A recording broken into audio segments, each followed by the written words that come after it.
Today I'm going to explain the topic rhombus, and rhombus is again a quadrilateral. ये भी क्या है, एक quadrilateral है, right? और अब मैंने पहले भी वीडियो में बताया है कि quad का मतलब क्या होता है, that is four sided. Quad means होता है four sided, right? Now come to the definition side of a rhombus. A rhombus is a polygon which in this polygon having four side, four vertices. अब देखो यहाँ पे vertices means मैंने पहले ही बता चुका है क्या होता है, कॉर्नर. तो ये हो गया इसका कॉर्नर, दैट इज ये और ये. तो टोटल कितने कॉर्नर हो गए इसके, four. And four angles. See this is one angle, this is second, this is third and this is fourth angle.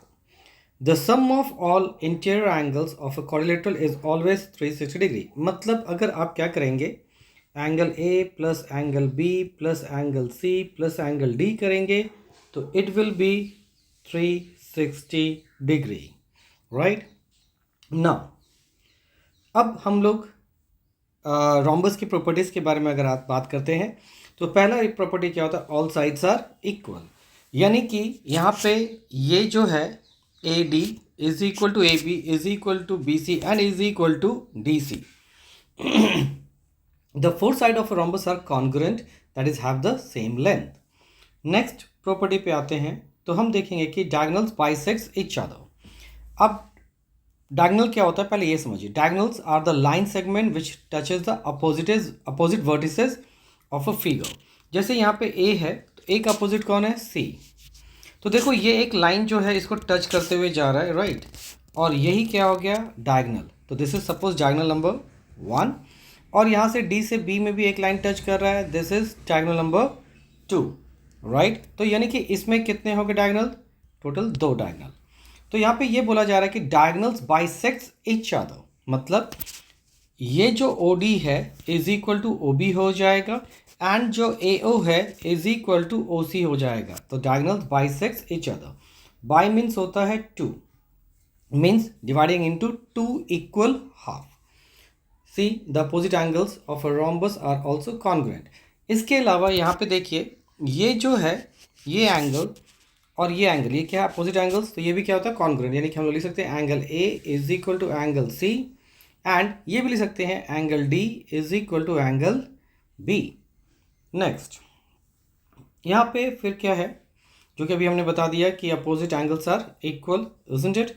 चलिए नेक्स्ट पे आते हैं. अच्छा यहाँ पे और एक चीज़ बताना चाहूँगा कि यहाँ पर क्या होता है ना, basically as we know that this side and this side is actually all sides are equal. लेकिन अगर हम लोग सिर्फ ये ट्रायंगल की बात करें, ए डी और यहाँ पे बी होना चाहिए, तो ए डी बी की अगर बात करते हैं, suppose we are talking about this triangle, तो ये हमेशा क्या बनेगा, एक आइसोसेलेस बनेगा. क्यों आइसोसेलेस बनेगा, क्योंकि 2 साइड्स यहाँ पे अगर इक्वल है तो बाय डिफॉल्ट ये एंगल भी क्या हो जाएंगे, equal, which is a base angle. Similarly तो हम ये कह सकते हैं कि ये जो सेक्शन है, ये जो ट्रायंगल है, ये एक आइसोसेलेस ट्रायंगल है और ये भी क्या है, एक आइसोसेलेस ट्रायंगल.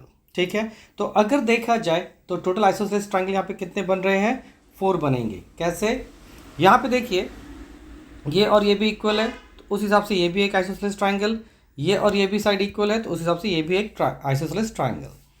ठीक है. तो अगर मैं टोटल आइसोसेलेस ट्रायंगल की बात करूँ तो यहाँ पे आइसोसेलेस ट्रायंगल कितने बन जा रहे हैं. तो सबसे पहले हम लोग इसको चेंज करके बी करते हैं तो हो जाएगा क्या, ए बी डी, ये एक आइसोसेलेस ट्रायंगल बन गया. दूसरा बी डी सी,